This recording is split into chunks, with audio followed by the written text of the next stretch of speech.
ಎಲ್ರಿಗೂ ನಮಸ್ತೆ. Welcome to my channel Trade simple.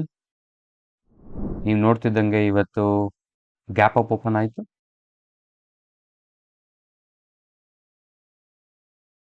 So yesterday's second half was completely sell market. ಈ gap up open ಆಗೋದ್ರಿಂದ ಏನಾಗುತ್ತೆ ಅಂದರೆ ಪೊಸಿಷನಲ್ ಟ್ರೇಡರ್ಸ್ ಸೆಕೆಂಡ್ ಹಾಫಲ್ಲಿ ಎಸ್ಟರ್ಡೇ T-1 ಯಾರ್ಯಾರು ಸೆಲ್ ಮಾಡಿದ್ರು ಅವರೆಲ್ಲ ಟ್ರಾಪ್ ಆದರು. ಟ್ರಾಪ್ ಆಗಿದ ತಕ್ಷಣ ಮಾರ್ಕೆಟ್ ಸ್ಲೋಲಿ ಕೇಮ್ ಡೌನ್. ಆ ನಂತರ ಇಲ್ಲಿ ಒಂದು ಪ್ಯಾಟರ್ನ್ ಫಾರ್ಮ್ ಆಯಿತು. Then it gave a break down. ಇಲ್ಲೊಂದು ಬ್ರೇಕ್ ಡೌನ್ ಕೊಡ್ತು, ಇಲ್ಲೊಂದು ಬ್ರೇಕ್ ಡೌನ್ ಕೊಡ್ತು. ಬಟ್ ಬ್ರೇಕ್ ಡೌನ್ ಕೊಟ್ಟಿರೋ ಕ್ಯಾಂಡಲ್ ನೋಡಿ ಭಾಳ ದೊಡ್ಡದಿದೆ. But immediately after that break down ಇಲ್ಲಿ ಒಂದು ಪ್ರಾಬಬಲ್ ಹಿಂಟ್ ಸಿಕ್ತು. This is bullish piercing, but again this one failed. But ಇಲ್ಲಿ 3 ಕ್ಯಾಂಡಲ್ಸ್ ಫಾರ್ಮ್ ಆದಾಗೆ there was some sort of reversal ಅಂತ ನನಗೊಂದು ಹಿಂಟ್ ಬಂತು. ಅದಾದ ನಂತರ ಇಲ್ಲಿ ಒಂದು ಪಿನ್ ಫಾರ್ಮ್ ಆಯಿತು. ನಾನು ಇನ್ನೊಂದು ಚಾರ್ಟಲ್ಲಿ ನೋಡಿದ್ರೆ ಇಲ್ಲಿ ಬಯರ್ ಇನ್ವೈಟ್ ಅಂತ ನೋಟ್ ಮಾಡ್ಕೊಂಡಿದ್ದೆ. ಸೊ ಬಯರ್ ಇನ್ವೈಟ್ ಆಗಿದ ತಕ್ಷಣ ಇಲ್ಲಿ ಟ್ರೇಡ್ ತಗೋಬೇಕಿತ್ತು, but I just wanted to wait. ಇವತ್ತು ಎಕ್ಸ್ಪೈರಿ ಆಗಿರೋ ಕಾರಣ ಹೇಳಲಿಕ್ಕಾಗಲ್ಲ. ಇದೇ ರೀತಿ ಇದು ಕೂಡ ಟ್ರ್ಯಾಪ್ ಇರ್ಬೋದಾ ಅಂತ ಯೋಚನೆ ಮಾಡ್ತಿದ್ದೆ.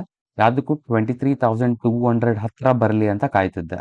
ಏನಕ್ಕೆ ಅಂದರೆ ನಾನು ನೋಡಿದಾಗ ಸುಮಾರು 11:45 ಅಷ್ಟೊತ್ತಿಗೆ 23,200 ವಾಸ್ ಹ್ಯಾವಿಂಗ್ ಮೋರ್ ದೆನ್ 500,000 ಇತ್ತು. ಇವಾಗ ನೋಡಿದ್ರೆ ಬರೀ 355 ಇದೆ. It was more than 500 lakhs, right? So that is the reason. Market ಈ ಪರ್ಟಿಕ್ಯುಲರ್ ಸ್ಪಾಟಿಗೆ ಬಂದಾಗ 23,200 ಟಚ್ ಆಗಿದ ತಕ್ಷಣ ಒಂದು ಪಿನ್ ಫಾರ್ಮ್ ಆಯಿತು. ಏನಕ್ಕೆ ಅಂದರೆ it was having the highest open interest. So highest open interest ಇದ್ದಾಗ ಡೆಫಿನೆಟ್ಲಿ ಒಂದೇ ಸಮನೆ ಪಿಯರ್ಸ್ ಮಾಡ್ಕೊಂಡು ಒಳಗಡೆ ಹೋಗೋಕ್ಕಾಗಲ್ಲ. So it gave a dip. I expected it to break this low. So ಈ ಲೋ ಇಲ್ಲಾಂದ್ರೆ ಈ ಕ್ಯಾಂಡಲ್ದು ಮುಕ್ಕಾಲು ಭಾಗಕ್ಕೆ ಬಂದಿದ್ರೆ we would have gone on a sell side, because entire this particular move would have been negated. ಆದರೆ ಇಲ್ಲೇನಾಯಿತು ಅಂದರೆ ಪುನಃ ಇಲ್ಲೊಂದು ಗ್ರೀನ್ ಕ್ಯಾಂಡಲ್ ಫಾರ್ಮ್ ಆಯಿತು. Again it was trying to break the 23,200.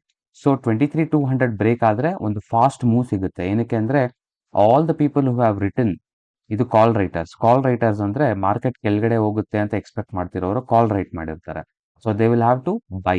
So ಏನಾಗುತ್ತೆ ಅಂದರೆ ಶಾರ್ಟ್ ಕವರಿಂಗ್ ಮೂವ್ ಸಿಗುತ್ತೆ. But short covering move ತುಂಬ ಸ್ಲೋ ಸಿಕ್ತು. Usually 1 or 2 big huge candles form ಆಗಬೇಕು, but it did not form. It was very slow. So ಈ ಒಂದು ಸ್ಪಾಟಲ್ಲಿ sell ಮಾಡಿದೆ PE and we covered it here. We just gained around 16.86, that's 15%. It was very slow. Initially stop loss illiತ್ತು. Slowly I just trailed it. I exited a little bit early. ಏನಕ್ಕೆ ಅಂದರೆ this was my target in the spot, but ಆಪ್ಷನ್ಸಲ್ಲಿ already ಇದು breach ಆಗಿ ಬಹಳ ಕೆಳಗಡೆ ಬಂದಿತ್ತು ನೋಡಿ. ನಂದು ಸ್ಪಾಟಲ್ಲಿ 950 candle high was the target. ಈ 950 candle was broken long back. So ನಾನು ಇಲ್ಲಿ ತೊಗೊಂಡೆ, but it went another 11 to 12 points. I could have waited, but okay, that's fine. We made some money. And let me show you the screenshot. Orders ಇಲ್ಲಿ ನೋಡ್ಬೋದು, ಇದು ಒಂದು stop loss order cancel ಆಗಿರೋದು.